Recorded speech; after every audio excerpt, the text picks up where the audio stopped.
I'm Charlie, and I have three beautiful young performers here with me this evening. We have Zoe McWhinney, Nadeem Islam, and Alexandra James. We're here to discuss and talk about how young people can get involved with theatre and all the different avenues that are available. Towards the end of tonight's panel, you'll have the opportunity to ask us some questions. But first, I'd like to let you know about what we have on in February at Definitely Theatre. You can go to Definitely Theatre Youth website and have a look. Now, each of our panellists will introduce themselves. So, Zoe, tell us a bit about yourself.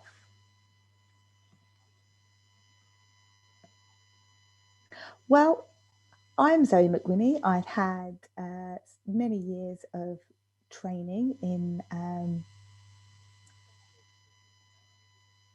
Ecole Theatrale Universelle of Toulouse.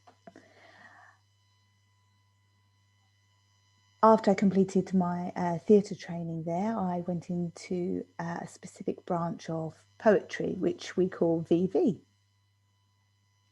Thank you. Nadeem, tell us a bit about yourself. Well, where do I start? No, I'm teasing. So I started a passion for acting at a young age. I went to Brit Drama School, and that's where my passion really grew, was for my time there. I landed a part in Small World, which was a sitcom on BSL Zone.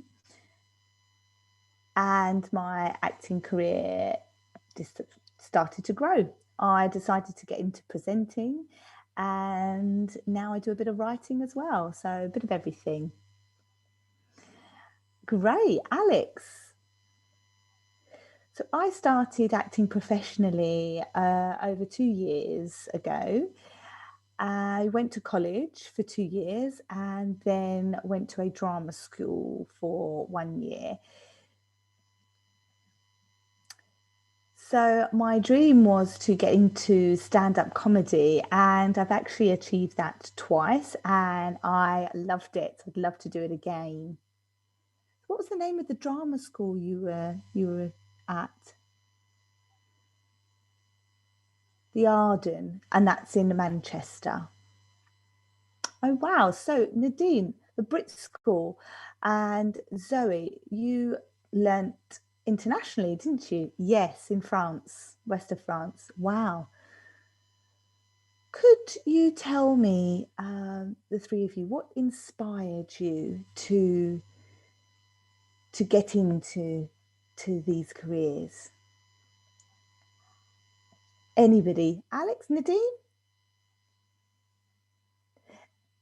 Nadeem, yeah, I'll go, no problem. Oh, I've got to think about how I got started. It was quite some years ago. But I remember going to primary school, and I mean, a lot of people doubt that when I say primary school, but yeah, it was that early on. And we had Black History Month, where we were learning about Black culture and the Asian community as well. And it was during that they had casted me to play the role of Nelson Mandela. Is that the sign for Nelson Mandela? Oh, I didn't know that. Thanks, Zoe. And I remember at the time thinking, oh, I've been casted for this role. I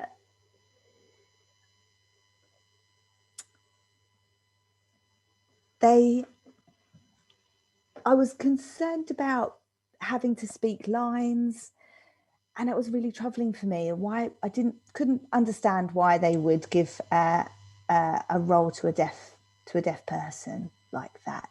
And I was so young at the time as well. There was a lot of internal dilemma, because, I wondered if they should be giving it to a Black actor rather than me. And obviously that's still an area of concern even today.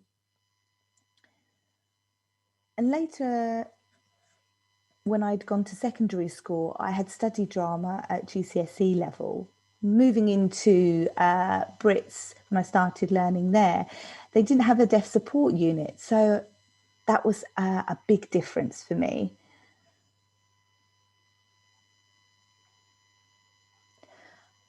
I was relieved, though, joining Brits.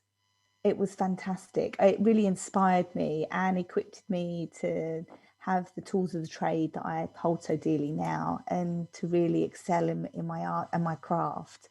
I really learned a lot while I was there. And there's many facets to my identity. You know, I'm deaf, I'm male, I'm young, I'm Asian. Um, I once went to an audition, and I think Zoe, I think you were there, weren't you?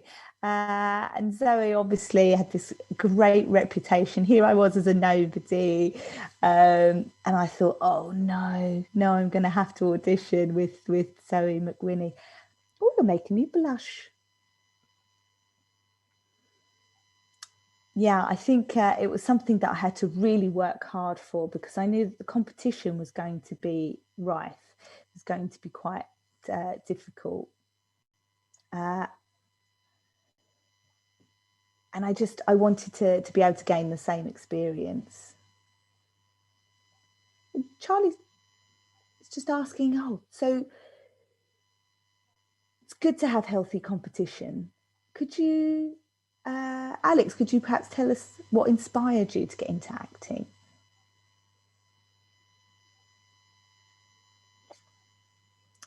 I remember always watching programs on TV or watching films, and the actors always looked really happy and really, you know, passionate about their work. And that really impacted me. And when I went to a mainstream school, I wanted to do drama at a GCSE level, but I was told that I couldn't. And it was simply because I'm a deaf person, and I didn't speak well. There'd be a lot of written work. And I just felt really let down by that process. There was no encouragement, but I was diverted down the route of art, which I studied for 2 years, but I hated it. I hated it. And I thought, okay, right, I need to pass my English exam. And I asked my dad, if I pass my English exam, can I go to an acting school or college? And I did. He agreed, and off I went. Uh, I remember joining a Definitely Theatre workshop, and I had so much fun. And I realized how much I loved being an actress, how much of an escape it was for me from real life, that I could be a different person. You know, I could be Charlie, I could be you, Nadeem, I could be anybody I wanted to be. You know, it wasn't just Alex. And I had a passion and a drive. Alex, it's interesting what you say there about you could put yourself to one side. I think as actors, we do obviously identify with different characters, and we have those opportunities to hone our skills and create different personas. But I think it's great. Your journey sounds amazing. Oh yeah, I love proving people wrong, and I think anybody can be anything or do anything they want to do. That's right. I think it's about removing those barriers. Yes, absolutely. So, Zoe, could you tell us a bit more about what inspires you?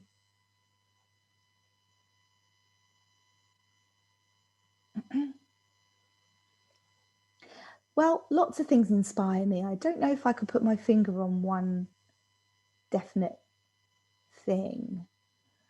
I think, yeah, like Alex, I would see people on TV or in movies, but what I was noticing was I wasn't seeing many deaf role models. friends of mine, we would play around together and be creative with our language. And it just felt natural to me to role play and have fun with it. When I'd got to a GCSE level, I came up in a time where everything had to be spoken, but they weren't allowing sign language on a stage to take the exam, which was a real disappointment. But it actually, in its own way, pushed me to find somewhere in London for me to develop my skills, and definitely theatre was that place.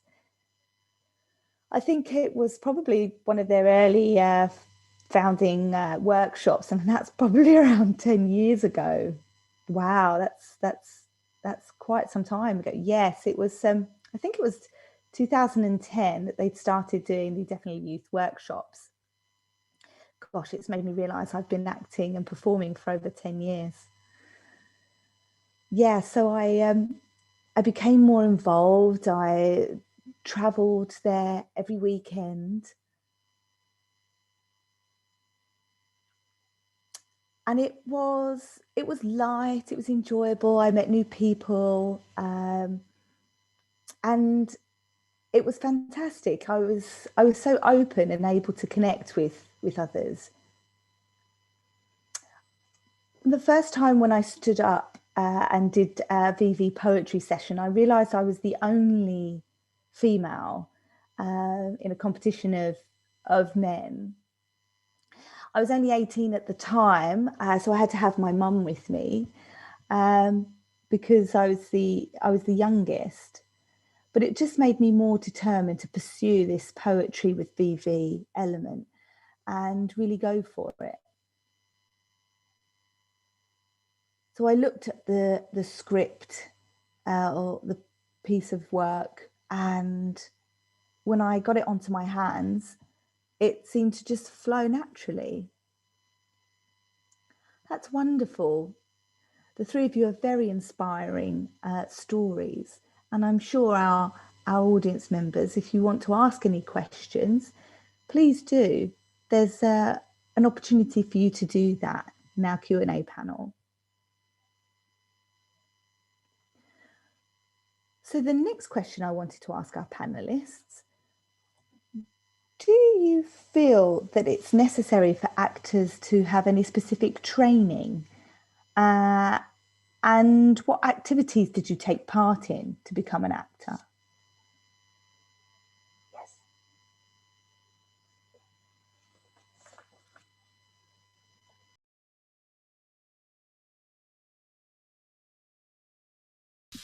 So the two big influences for me, I think, it's definitely worth, if you do have opportunities that come up, to go to them, to go to the theatre and learn about the theatre culture. The 2 years that I spent really were so valuable. And when I came back home, I was really learning about those skills and brushing those things up. Learning French Sign Language there at the same time as learning so much new information really was such a beneficial experience working and learning abroad.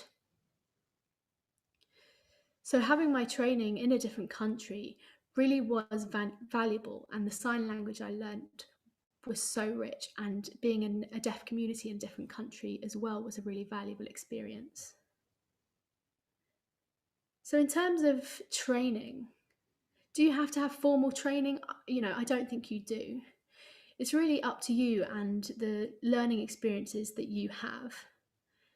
Going somewhere to learn isn't necessarily crucial. You can find your own path. You can be self-taught if you want. I did go to the Brit School, and the training that I had there, it was very mainstream and it was in a hearing environment. When I went to a deaf theatre and the Definitely Theatre workshops and youth theatre, and I was involved in deaf TV, then I really found that I was able to utilize the different skills I had, and it was really up to me to make those things happen. So, yes, I had some formal training and it was beneficial, and I recommend learning in any way that you can. But if you feel like something is not right and you feel like something else is more useful for you, then go for that. Yeah, definitely valuable, Charlie's saying, to find what works for you. Alex, you wanted to add something? Yeah, I absolutely agree. I think when it comes to training, starting something out as, maybe it's a hobby, maybe see what you like, see what it is that your skills are, and try different things and practice. I think that's better than, perhaps even,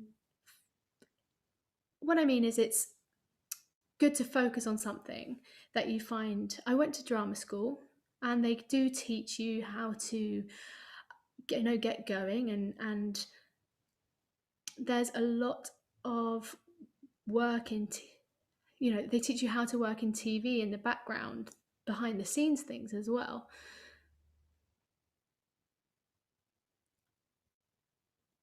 Actors need more than one skill, so it's really beneficial to have all of those things, and very useful when you need to adapt. Okay, so I wanted to ask the three of you as well, is there any sort of specific barriers or problems that you have faced? For example, race, the fact that you're deaf, perhaps gender, any things that you have found specific barriers, problems, or challenges that you could share with me?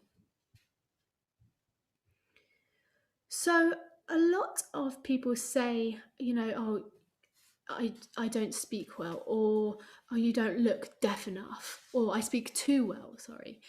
And so, oh, you're not very BSL, oh, you're not very fluent. And it's, deaf people are different. Some people sign, some people speak, and everyone has got different skills.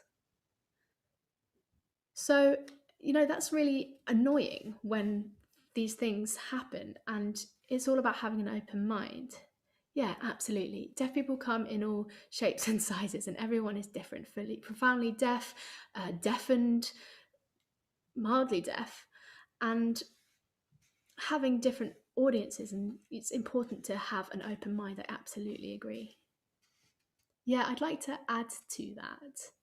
There's an underlying assumption, I think, that if you can just read an English script and translate it perfectly into BSL, and there's actually no translator involved. I was never taught full British Sign Language structure and at school, and I think it's actually not fair really to have those underlying assumptions that I can do translation work and acting work. They are separate things. Yeah, it's definitely difficult. You need to have that awareness, and the skills. There are different skills involved. An actor and a BSL translator, and if you're not a BSL translator, then you can get a BSL translator involved. Yeah, absolutely. I think that's a double responsibility there that shouldn't be placed upon us. Yeah, Nadeem, no, you go. I think the issue as well there's an assumption that deaf actors have got all these skills already. Perhaps you can do VV, or there's an assumption that you can sign really well and you can do VV and you can do all these different things. Actually, that's not always the case. I was trained as an actor, but perhaps I don't have some of those other skills, and there's an assumption there that you can do everything straight away. Yeah. So we're talking about barriers, and um,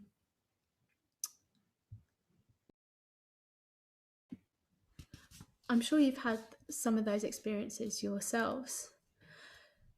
So, do you have any role models then that have inspired you, and any role models that you look out for now?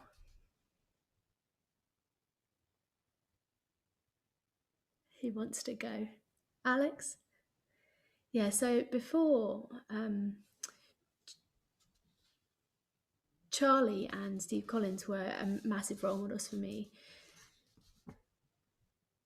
Oh, thank you. And there's not a lot.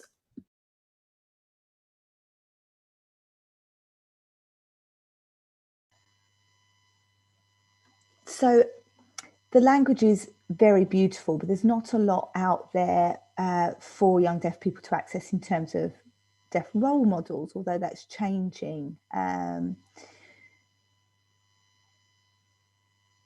But there were lots of, three main actors who were Black comedians as well. When I watched them, it really spoke to me. Sometimes the tone you'd feel might not be appropriate, or if the humor's dark, but I still would watch and try and learn from these people. So I guess inadvertently they would become role models.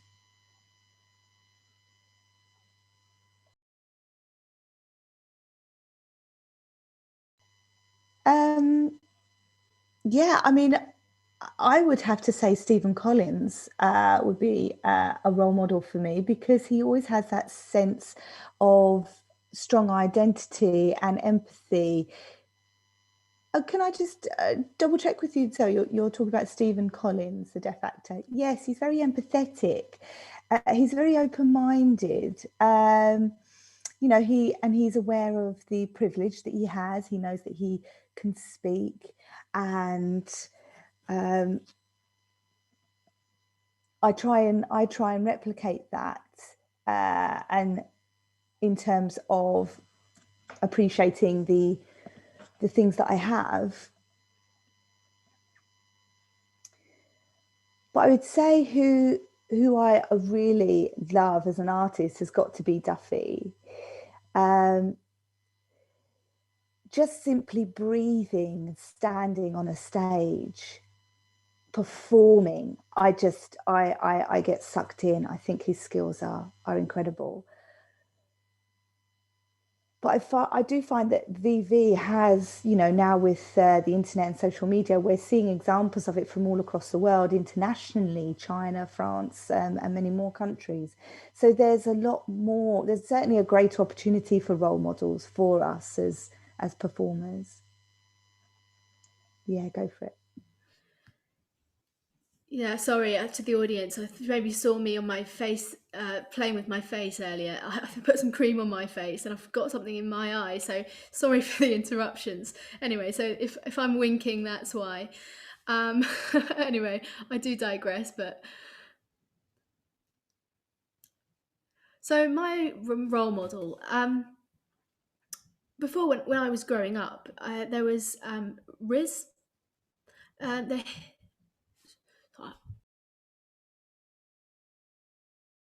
It's Riz Muhammad, and absolutely loved his poetry, his writing, everything he did. I thought was beautiful. He did loads of different things, from acting to comedy. And the first deaf actress I met was Sophie Stone, and actually, she was the one who said, "Go to an audition. Go." She just said one word to me, "Go." And I got it. So Sophie Stone really was my mentor. And any time I felt progress wasn't happening as I wanted it, she'd be the person that I'd go to. Sophie Stone and Steve. And I mean, there are plenty of role models that I could think of, but I first met Sophie. So the three of you, the young people that, as young people, who did you, who would you look up to as role models, or to the young people here, who would you say? Sorry, Nadeem's just asking for clarification of the question. So you had role models, but to young people now, is there any advice you would say to young people now who to look up to?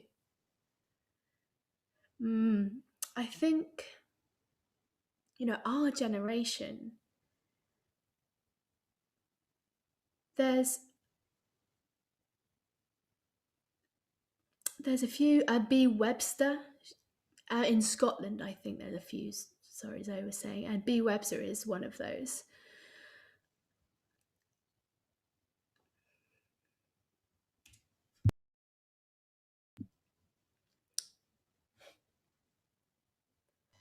So it's difficult to say exactly who all those role models are, and because there are people now and then there'll be people in the future. In terms of race and Asian deaf role models, I think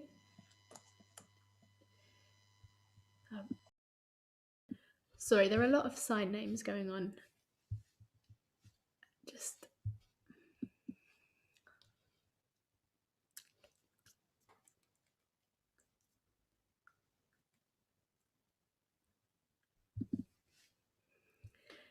sorry, just checking some of the sign names. So we've got Nadia and Rinku,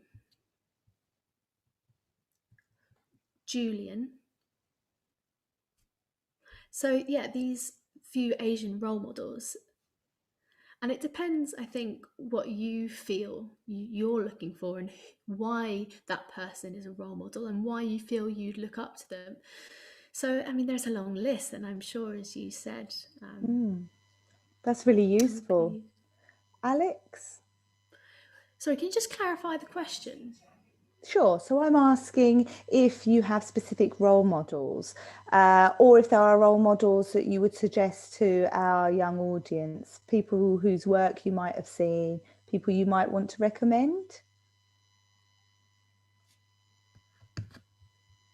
If you haven't got any, that's fine, don't worry. Yeah, I don't know. It's difficult, I think, because everyone of course is different, and I don't think it would be fair for me to say, oh, there's one person you can definitely relate to, and I don't think it would necessarily be appropriate to do that. So sorry. Absolutely. No, I agree with you. I do have another question for you guys. So when you started on your theatre career path, what advice did you find useful? What did you think, if you could record or see a recording of yourself back in the past when you were a young actor or an actress, what advice would you give yourself? Yeah, I'll go. So I'd say stop overthinking this. You're overthinking it. I wish I could go back and say, little Nadeem, just to let you know that, society is not equal. And if something doesn't work out and you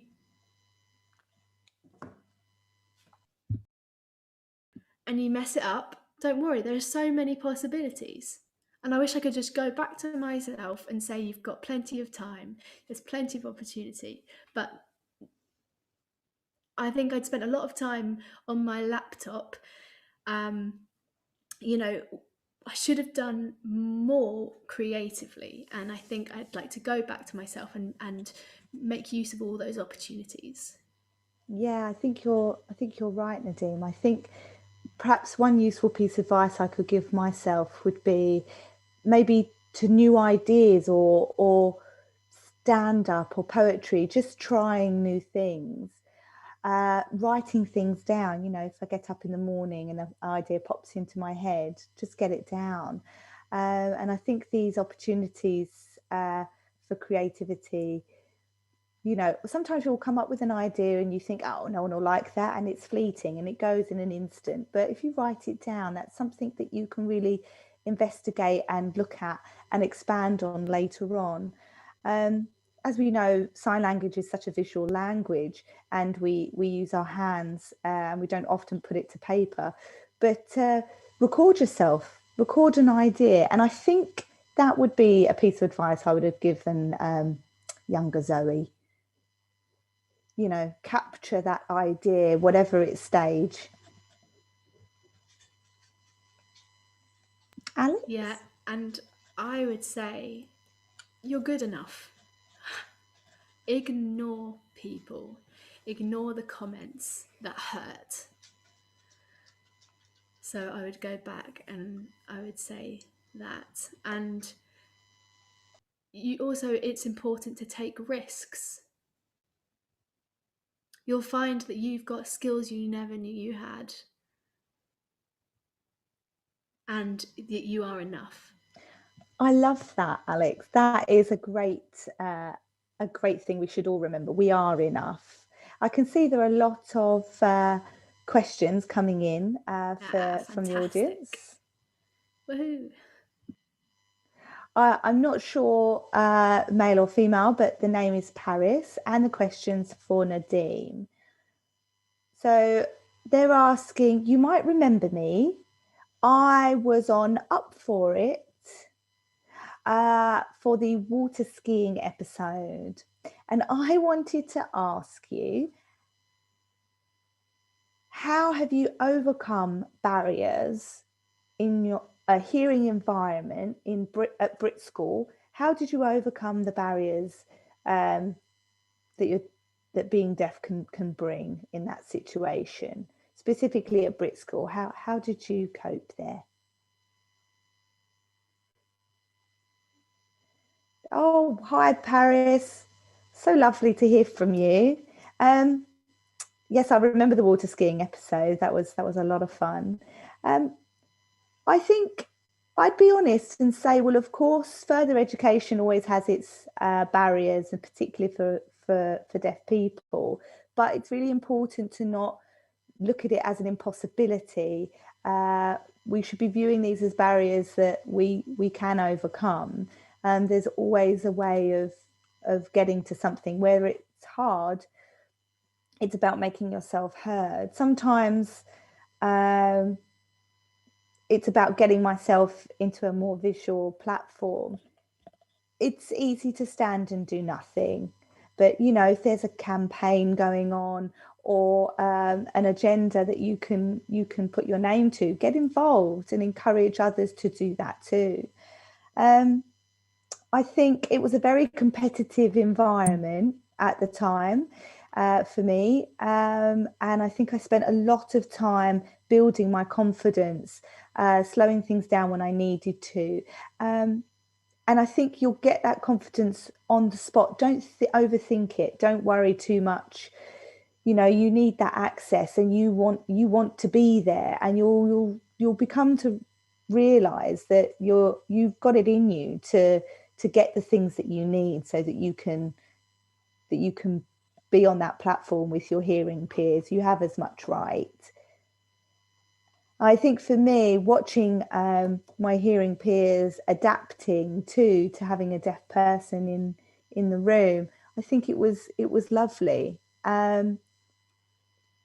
Yeah. Yeah, I think you're absolutely right. It's important to be kind and to think about what you need to get through. Yeah, we're all learning, and we're always all learning. Yeah, and we're all teaching and learning from each other. It's really about having an open mind. And if everybody has an open mind, then we all learn so much more. I would agree with that, definitely. So, how did you get through some of those barriers then? Can you tell me? Well, I think just as a lot of what Nadeem has said has rung true, it's about taking risks. It's about being as prepared as you can be. I don't have speech. I I communicate purely with sign language. And putting myself as a profoundly deaf person in a hearing situation very rarely happens to a lot of deaf people, especially coming at it from the perspective of a purely visual performer. Um, I guess I could show the skills I had, particularly when I was translating pieces, and it sort of tore down the assumptions that deaf people can't do that. There were positive and negative experience. I think the negatives for me would be lack of eye contact from hearing peers. For me, I would overcome that by making them sit with their ignorance, really, and showing them the importance of eye contact for a deaf community member. So there's always going to be things that you'll come across, but don't give up. Beautiful. Really valuable. Thank you, Alex. Yeah, I think I've learned to deal sort of with myself and use, I can hear and I can speak well, but like, you know, I'm expected to do different. I sometimes feel that it's embarrassing to ask for help and I should be able to deal with it myself and that it's fine. But, it's just habit, isn't it? It's bad habits that get stuck. It's really about shifting your mindset, and it is a slow change. You can get note takers and interpreters, and you can get support and also access to work. Absolutely, I agree. I think that takes us back to what Nadeem was saying about being kind and being direct. When you are in an educational environment, it's about knowing what your access is. So we have another question here from M, and the question is, oh, thank you all so much. It's so inspiring and interesting watching the panel. And I wanted to know how easy it was for you to get paid work in the acting world. Have you found that easy to do?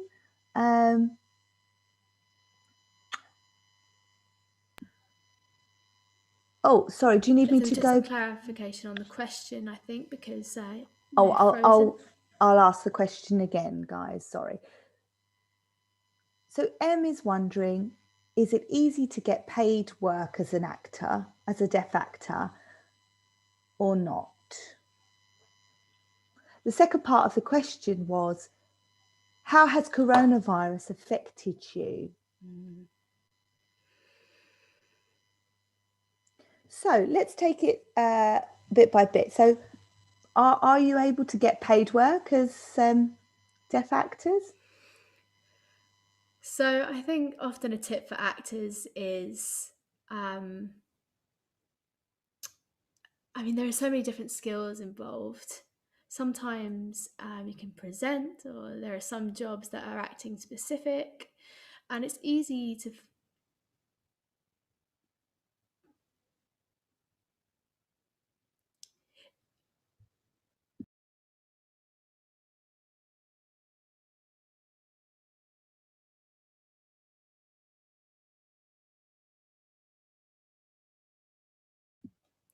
So I think paid work is available generally. So perhaps you can get a job on the side, so you can live independently, so that you can pay rent, that you can have a flat. And I think a job on the side is you can do whilst you pursue your creative career. Whether you find something presenting, something more stable, something more long term, something for a few months, then you don't have to worry about looking for other jobs. Yeah, I think in summary, then can you just rely on acting work alone? No, but there are so many different skills involved. And when things are quiet, you have different skills that you can rely on to find other work. And yeah, absolutely. Yeah, Yeah, and and create your own opportunities as well. Do some writing. sorry, Alex is just saying struggling with some freezing at the moment, so I can't really input that much. I'm afraid I don't know what the question was. That's okay, I can repeat the question, don't worry. So we've been asked about paid work and if there is a lot of it or a little. Do you have a lot of paid work, Alex? Or I'm so sorry, you've frozen. Okay, don't worry, you can try and catch up. Maybe I'll have a look at the written text and see if I can answer some of the questions on there. Nadeem? Yeah, so in terms of paid work, um, it varies. It is up and down. Obviously, depending on the role you get, you should get paid. There are some acting opportunities that are voluntary that might help you step into other roles that are paid. So you have to kind of weigh those up and how valuable they are for you. But I remember when I first started and I got my first pay slip, as it were, and I was like, sick, I've been paid, this is amazing. And then I realized I had to pay tax and gas and electric and rent. Yeah. Living the high life. Living that high life. Whew. Yeah. um but yeah, I guess in terms of COVID and if that's affected me, yeah, it has. It's affected me a lot. Obviously, theatres, a great many of them have closed, um, and aren't able to produce any work. And my heart bleeds for them, really, the theatres companies out there. Um, and of course, that reduces the opportunities for paid work. Um, but you can't really rely on getting offered opportunities, and like Zoe said, you have to create your own opportunities. So I'm focusing on writing at the moment. Beautiful. And I've got a question from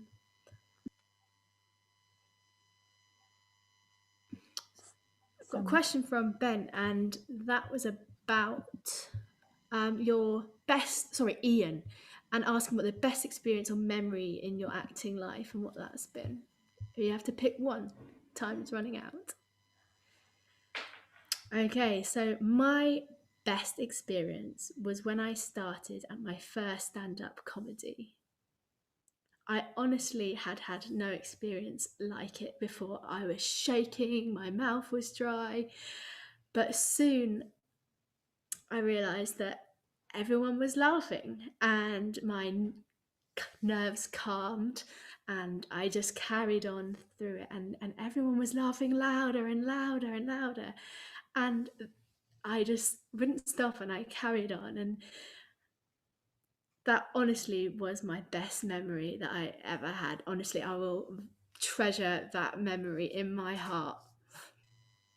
Oh, that's really wonderful. And is Zoe and Nadeem any memories that you can pick? Oh, just to pick one, I think my favorite experience in the theatre world would be going to drama camp. Oh, just I actually feel emotional thinking about it. I was there for 3 weeks, did 2 weeks in Norway and 1 week in Paris. And I think altogether there was around 40, maybe 80 deaf people from across Europe.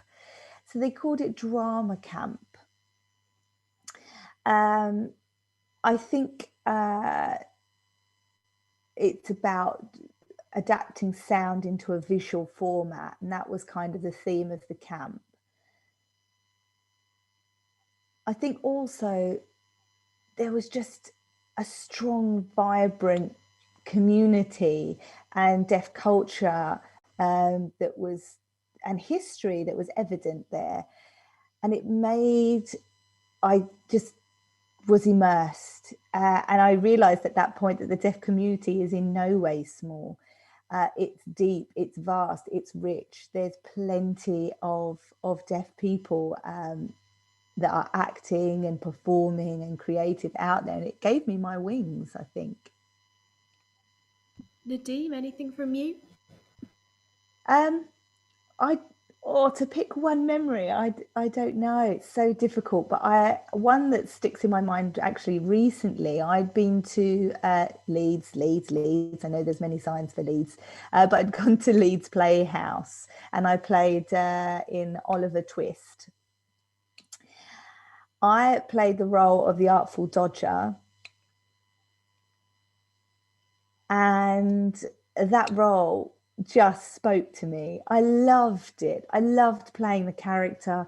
I loved the team while I was there. Just the whole experience. There were things that, could, you know, there were parts in the play when we were running towards the audience and screaming, and you just to see their reaction. I'll never forget. I remember I ran and screamed, and somebody almost spilt their drink. They were so shocked, and I had to try not to laugh. But yeah, moments like that was just wonderful. Oh, fantastic. I've just realised time is running out and we have so many questions. So the next one is about encouraging young people and young actors in performance. And what would your advice and encouragement be to them? Can we do a short, Def sweet answer? Definitely youth theatre, or go to a drama club. Great drama club. Yeah, get involved, audition, watch a wide variety of television and film.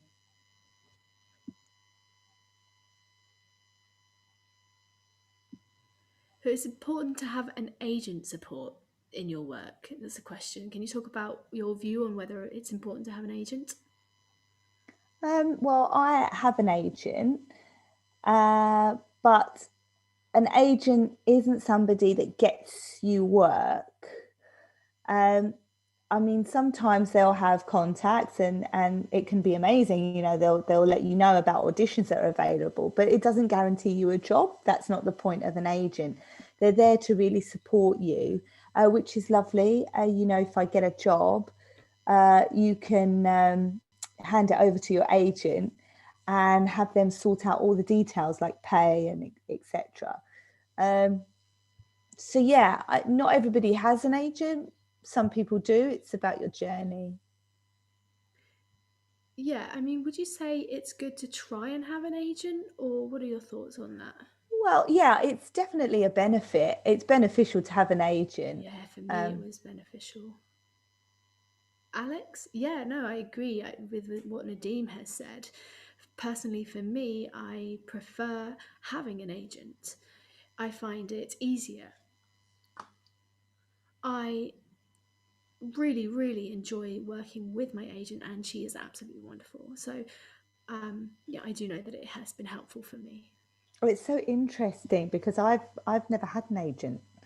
I think I'm maybe really fussy about opportunities, and that's probably because I'm concerned that agents might feel like, oh, that's Zoe Mcwinney. She never accepts jobs that I give her, or um, and I think there's a lot that goes through the thought and creative process that I really consider, and I worry that perhaps an agent wouldn't be able to match that. So I feel comfortable for me to wait till I'm approached.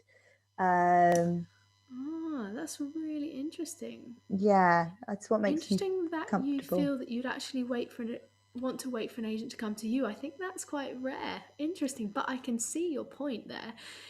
But I think it's rare. You know, you want to show your skills to everybody that you can, but you want somebody to see you. And if you don't get any performance work though in the first place to be seen, you could be waiting some time for that. So we've got very three different perspectives here. Interesting. Yeah, Zoe, that's how I got my agent. Actually, my agent saw me performing, and that's how yeah, Mm. So we it got can in be touch. successful. But I think showing your skills and going to perform, it could be, you might feel awkward, but waiting, I think if you get seen and spotted, great. But I think waiting for that perhaps could face, could make some challenges. It's a bit of a catch-22, I think, because you could find an agent online, of course, and there's lots of agencies out there. But I guess for me, I just feel like how much of their attention and commitment would I get? Would they understand me as an individual, as a person? Um, the fact that I'm really dedicated to my craft and you know, would that mean that their impression of me True. would be of a fussy individual? I don't know. True. I remember before when I didn't have an agent and I was interested in drama, myself, I went and I reached out a lot. And then I had a huge list of opportunities. And I was amazed to see how much I could get involved. But if there is not much work available for a deaf actor, how are we supposed to get an agent? We need to create that identity within the community and then work with that.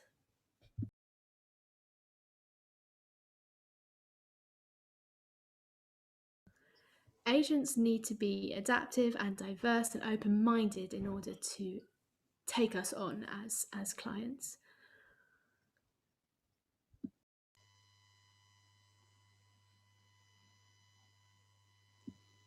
So would you recommend then, where would you recommend to go for information and guidance and resources? Well, I would say definitely Youth Hub, the Hub, yes. I mean, all the resources are there. There are opportunities. They're a great place to access information. I think it's great to follow Instagram pages as well as a young deaf actor. Follow deaf-led companies, production companies. They're going to be putting things out there. So yeah, number one, if you're already on social media, get involved with different companies. Deaf Actors UK as Yeah, well. So yeah, many they're a things great come up on one. there. Facebook groups, are you involved in any? Yeah, oh yeah. Oh yeah, Facebook groups. I think if you want to focus on specific skill sets, maybe I'm biased, but I love LSF because the sign language is so it's E2. It's a French word for overall theatre. But there's no signing or deaf component, but it's very visual.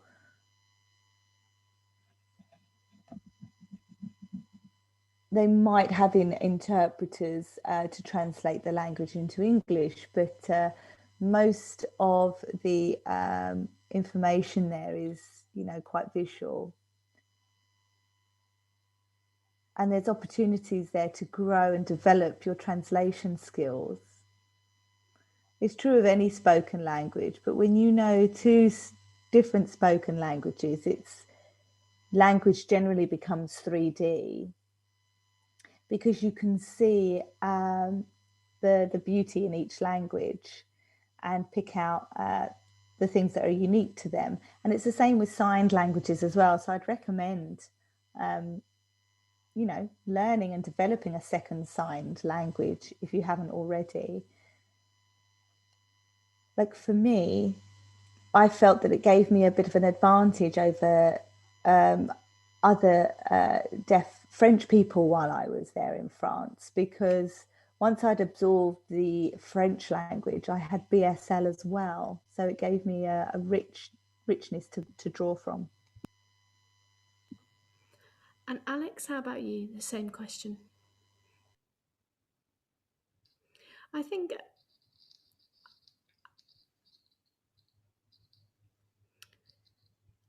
there wasn't a lot I had on. I made contact with Twitter and websites and used the resources I could. And I think social media and researching myself were the main things that benefited me. Well, Meisner is a great technique. Um,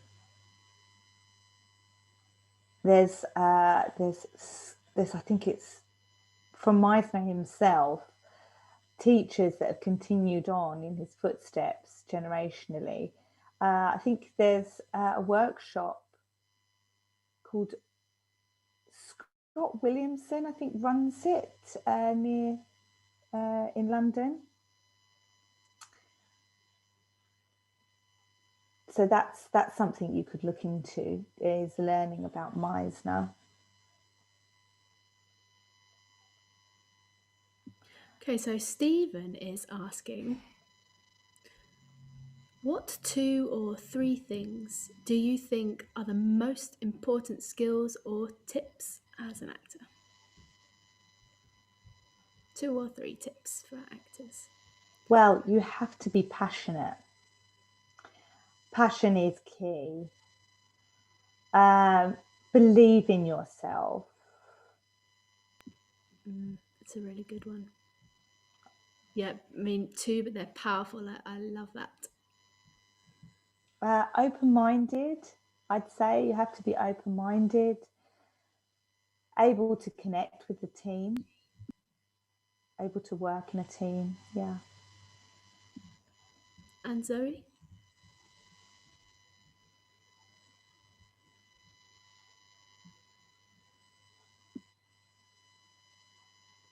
Develop and grow ideas. Be open to sharing ideas, sharing your art.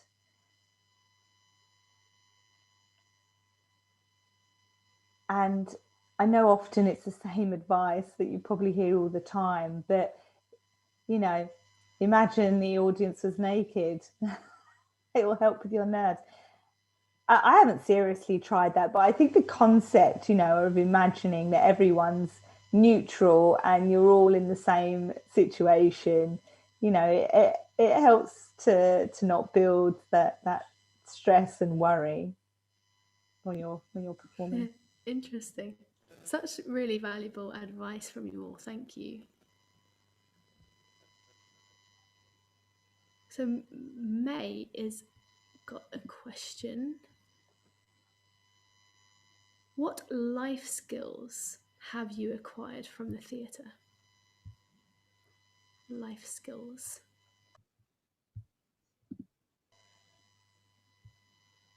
Anyone? Life skills? I think empathy. Empathy. Oh, that's a really, really good one. It's definitely, absolutely empathy. Any more? Confidence. Great. Any more? Awareness, maybe? Yeah, open-mindedness. Personal space? Problem solving. Yeah, that's a good one. Yeah, great. Any more? Keep them coming. Pace. I think being able to be adaptive to pace and helps you in life.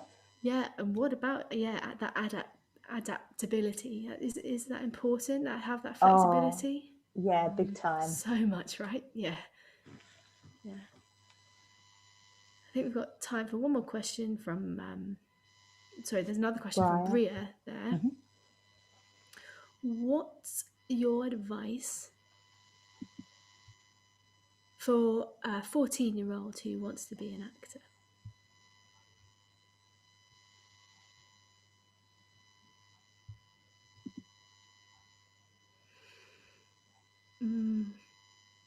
So 14 wants to become an actor.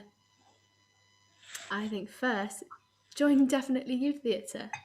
That's one start. It's a good place to start. Zoe and Nadeem both are going to be leading, I believe. Is that right? Excellent. Perfect place.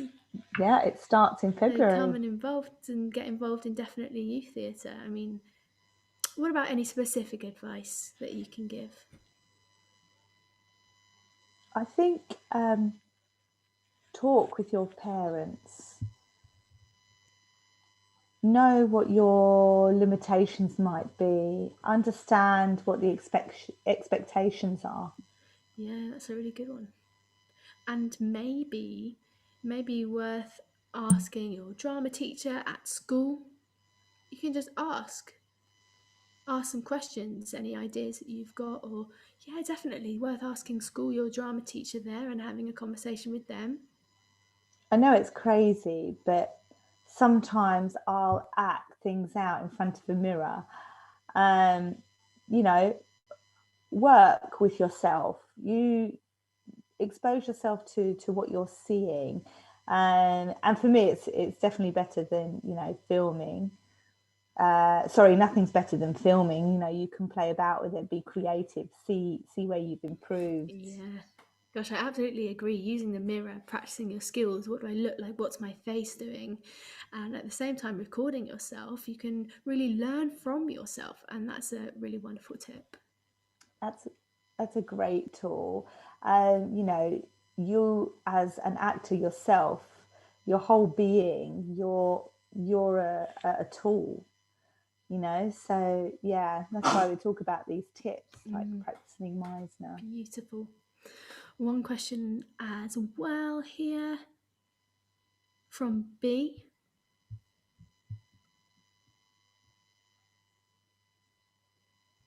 So from Ramps on the Moon.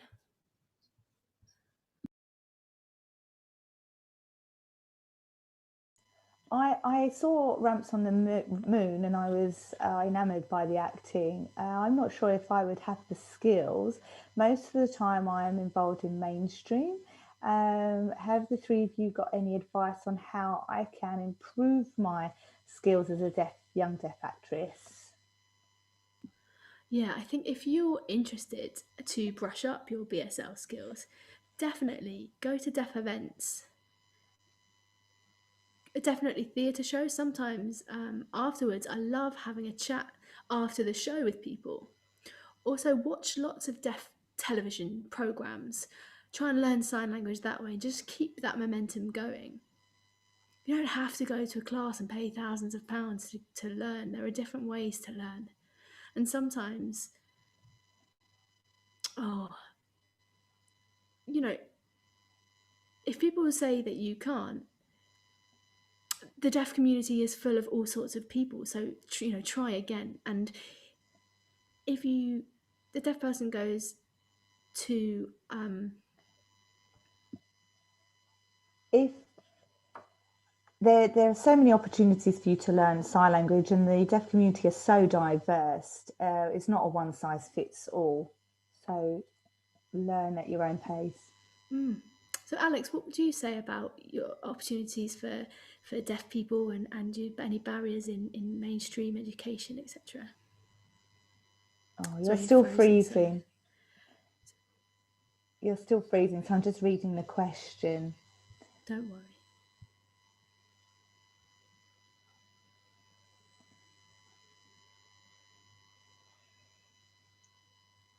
I think the most useful thing to appreciate is your friends. Get yourself a good group of open minded friends. Watch BSL Zone. Oh, and you know, put yourself in a visual mindset. See what you can do with your hands, almost in like a puppeteering fashion. Comic books are good for that, you know, with no dialogue. Look at the images, the movement. How would you act that out without any words? I think things like that are good to practice. Beautiful. Alex, is there anything you'd like to add? No, not much really, I think, in addition. For me, I think it's probably the same as what Nadeem has said. You don't need money to learn BSL, honestly. I'm deaf. Why should I pay to learn sign language? Absolutely. Absolutely not. So, no, thank you. So, I'm definitely just involved in the deaf community and learn that way, picking up BSL bit by bit. And finding my own style, and everyone has their own style, and it makes you who you are. I couldn't agree more. We're all unique. Everybody is an individual. If we keep our minds open, we can accept all our differences. Okay, so Paris, another question here.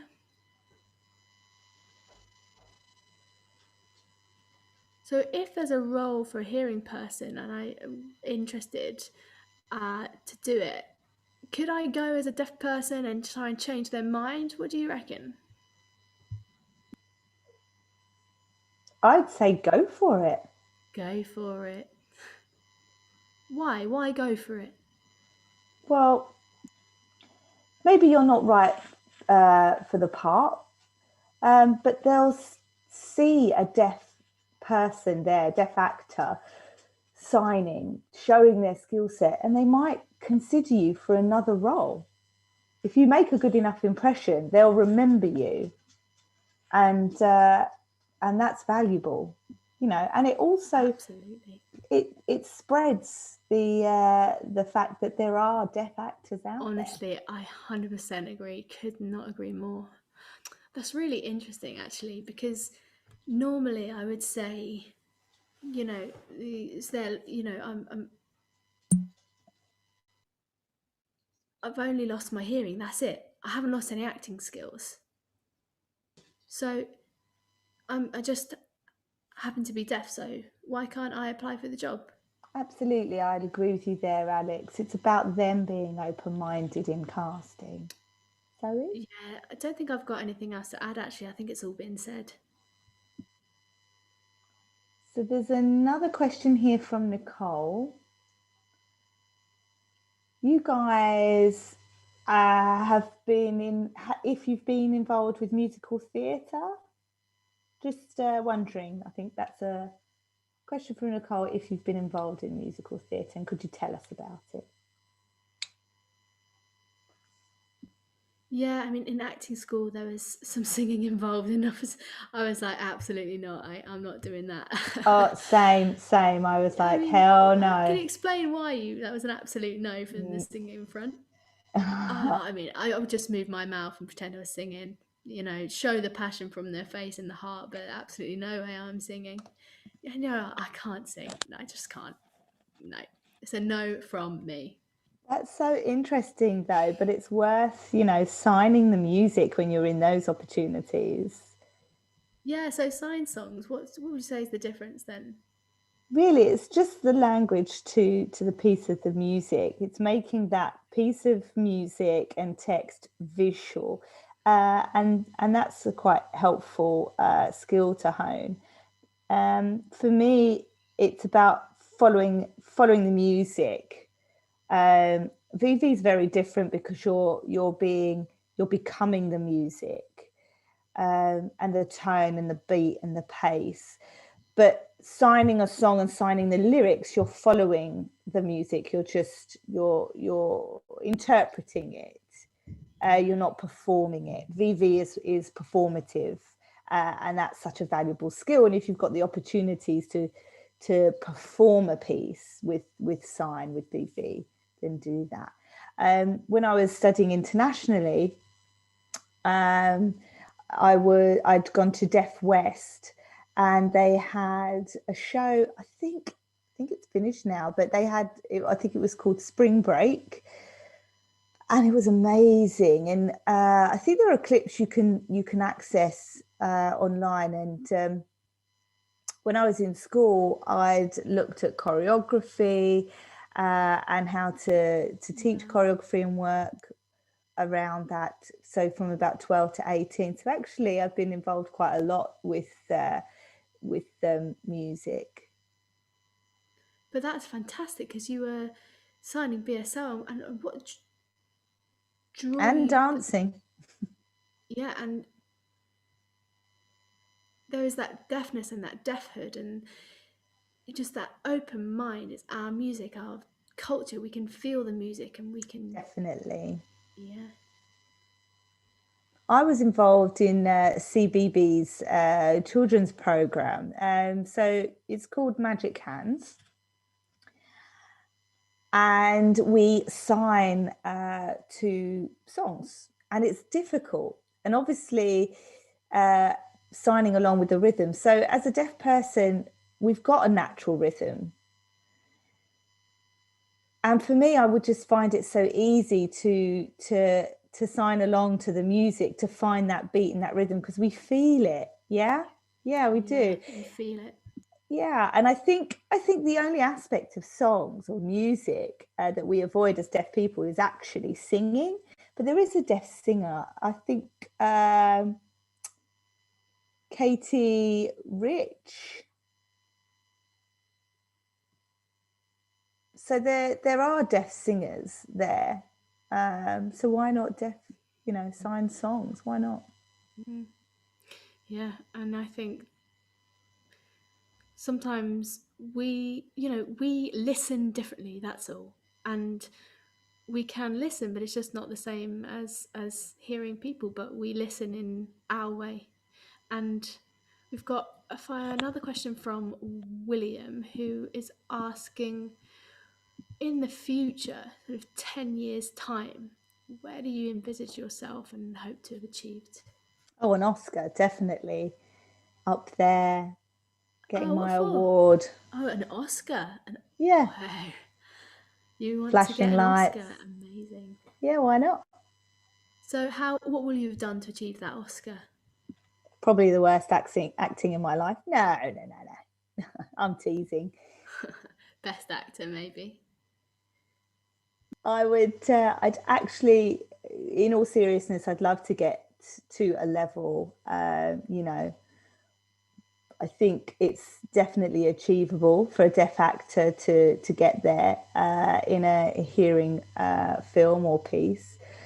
I'd love to see more deaf artists across the board in media and theatre getting to that level. Hollywood, baby. That's what we want. That's the dream. And it's a wonderful dream. And it will happen one day, I'm sure of it. Yes. 10 years' time, really, I would like to be traveling, touring, doing stand up comedy.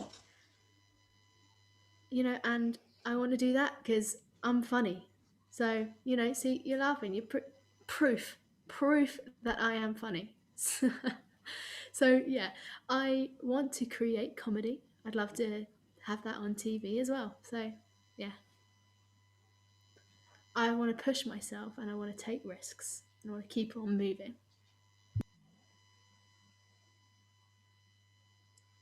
I think for me, Hollywood's a bit of a side dream. I'd love there to be, 5 towns around the UK that I would tour consistently and show the diverse culture in those towns, having improv nights, creating a stability for me um, to showcase my skills and other deaf community members. That would be a real passion for me. People that have passion for the language. Yeah, and that freedom of expression. Yeah, and hopefully to inspire other people to to develop their skills and take them in a different creative way. Yeah, absolutely wonderful, you three. I feel inspired myself. So, next question's from Marianne.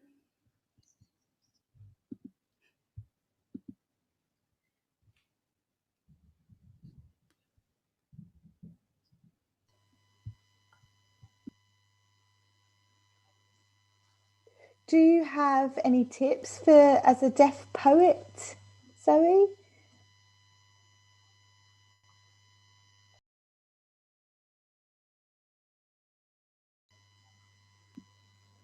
So, you really want to have something that you want to say, something in your core that you can look to express. No, I think for me, one person that really inspired me was Richard Carter, and he taught me the very basics of sign hand shapes, repetition, facial expression, those non manual features, space, and those basic the basic architecture of sign language and creative sign language. English you learn, and the sign language has the same has its own structure in the way that you would learn another language. And one thing definitely is, I think, a good start on there's youth deaf youth theatre workshop that come along on Zoom, and I will be leading that. And that will be a poetry seminar. We'll be talking about poetry and VV. And that's on the 9th of February. And you can register for that on the website.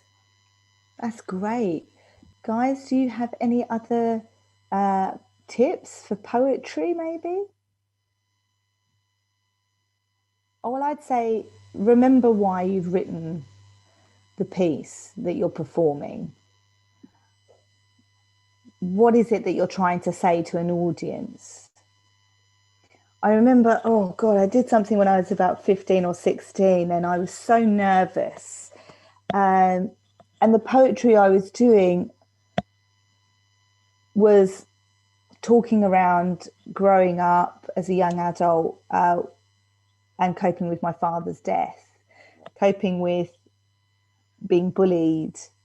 I drew on personal experiences to write a piece, and I kind of got sucked into it and thought, why am I writing this? And I think it's about understanding the reason, the message. You know, I wanted to write it so that people could relate, to realize they're not alone. You know, it's a message for others out there that have had similar experiences. So I think that is key. You know, don't worry about what's on your hands. You know, that's routine, but, you know, remember what it is that you want to say and why you want it to be heard. You can always learn from your mistakes and keep going, you know. Yeah, amazing. Alex, do you have any tips? No, I'm afraid I'm not great on poetry. Oh, performance skills, maybe, expressive tips.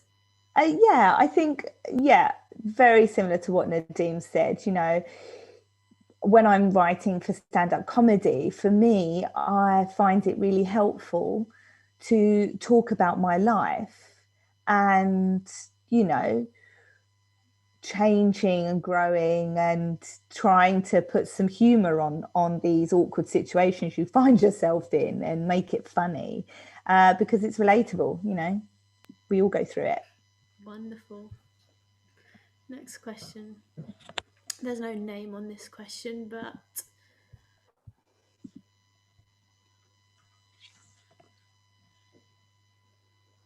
open to all of you. But in times of stress and you really not sure and you want to give up, but something says no, stay. What advice would you give if those people really are wavering and struggling in the acting world and feeling like they might want to give up? I Wow. know it's a deep question, especially at the moment. Any thoughts? It's an important question. It's a tough one, but it's important. How do you decide if you're struggling to get into the acting world? Should I stay or should I call it a day and decide it's not for me? How do you make those decisions, and do you have any tips? And like we said earlier, you know, so people feel like they're not so alone. I think this is a I pressure that think the often pressure will comes. come from This is a pressure that often comes, you know, from top actors. you Um, see, you know, even the top actors having troubles. Not everybody knows everything, but it's not worth comparing yourself to those people who are doing really, really well and really high up in the, you know, in Hollywood and the acting world, and you think, oh, you know, I'm not good enough, I can't do it. Look at them, look at me, and those comparisons just aren't worthwhile. Your health is the most important thing. For me, holding on to acting, you know, that's the one, you know, I love performing, and it's a little bit like,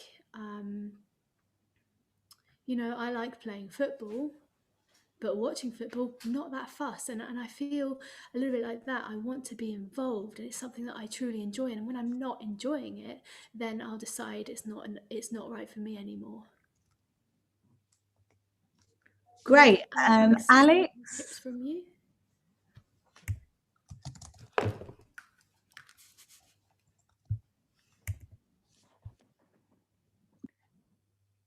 I think you have to think and not stress yourself out.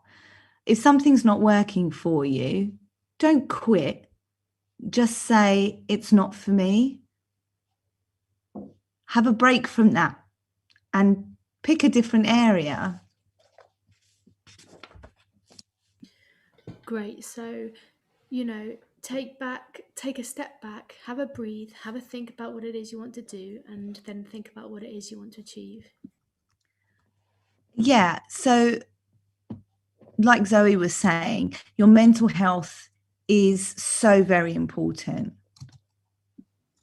Yeah, talking. Put yourself first. Nadeem?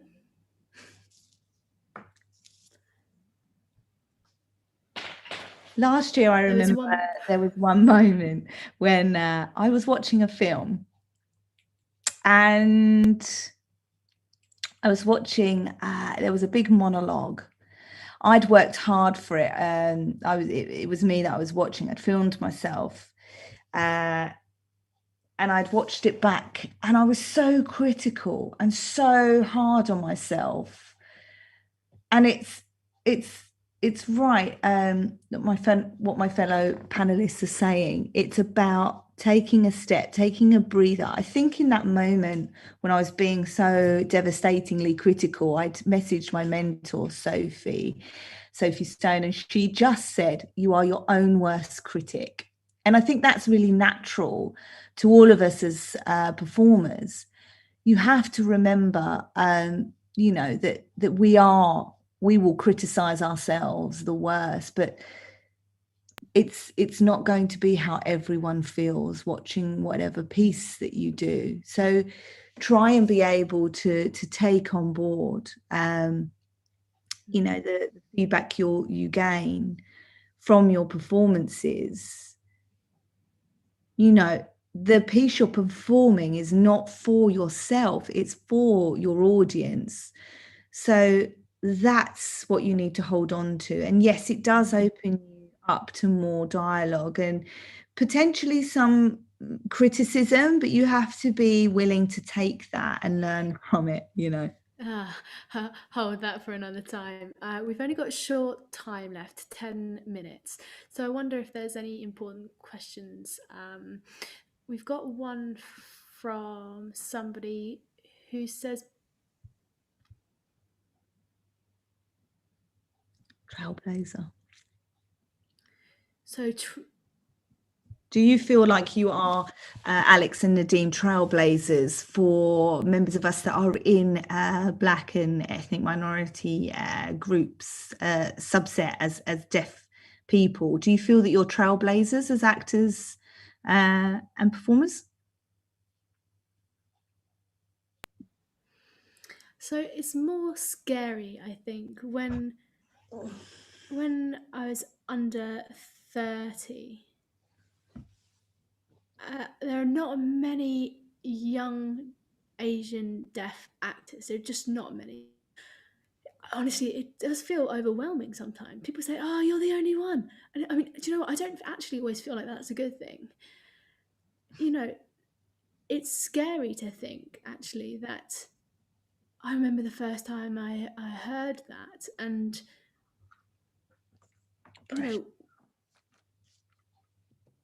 it can be overwhelming and it's a lot of pressure. And I think realizing that and sort of waiting for more actors, I mean, it's just me. Honestly, I feel like I'm the one to start this, and I need to sort of separate that from myself sometimes and just carry on doing what I'm doing. But it can be scary though. But also, I'm really proud. I'm really proud to be an Asian deaf man, and who then think about the future then as well. It is, sorry, I'm going on a bit, but if I think about culture as well, and lots of Asian people are not sure about acting as a career and think that that's not something that is valuable for me to be involved in. But I really want to inspire others. TV is a job, and people say, oh, maybe you can't get a job there, but it is a job. I have a job, and It's true. yeah. And sometimes you have to think to yourself, okay, I'm Asian, I will face a lot of barriers, and I've faced a lot of things in my life. But sometimes I need to separate those things a little and move on. And that's the truth. And as these things come up, to sort of deal with them. Yeah, I can imagine it's difficult, and I would have empathy with you there. Alex? Yeah, I agree with you there, Nadeem. In acting groups, it would just be sometimes me as a black person there. And sometimes I would feel a little bit inferior to other people there. And I don't know why, I would sometimes feel left out, but really, I would like to encourage all black people to get involved and do what you can. And black dancers, VV, basically anything that, we need to roll our sleeves up and ignore what other people think and just do what we want to. Black actors or singers or dancers, we need to congregate and work together. Absolutely. So we need to draw to a close, so I think I just want to ask our three panelists if there's any projects that you're working on at the moment. Nadeem, Alex, Zoe? We've got 5 minutes left. So next month I'll be joining Definitely Theatre Youth, and we'll be leading that with the beautiful Zoe, and we'll be doing that workshop. So, follow my page.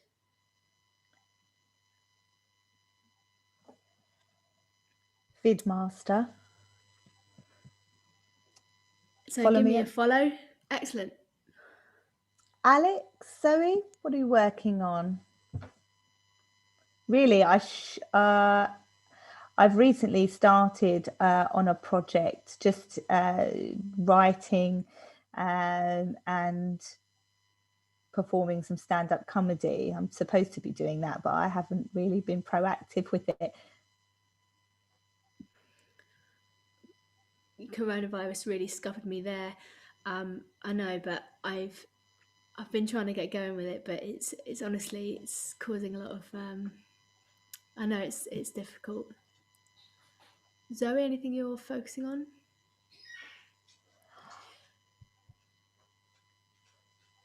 Well, have a look on the World Federation of the Deaf website. There's lots of examples of deaf VB female artists sharing their pieces.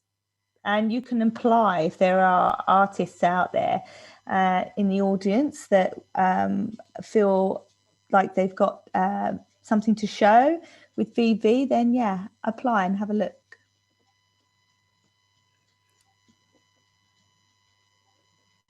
Great. So we've got the Youth Theatre in February. Thank you all for watching this valuable discussion. I really hope you've enjoyed it. I certainly have. If you feel inspired and you want to get involved, please have a look at the Definitely Youth Theatre website. Ask any questions as well. We would love you all to join in. So thank you, Nadeem. Thank you, Zoe. Thank you, Alex. And thank you to Definitely Theatre for setting the whole thing up. Bye, everyone. Good evening. Bye. Bye, bye, bye. Mwah.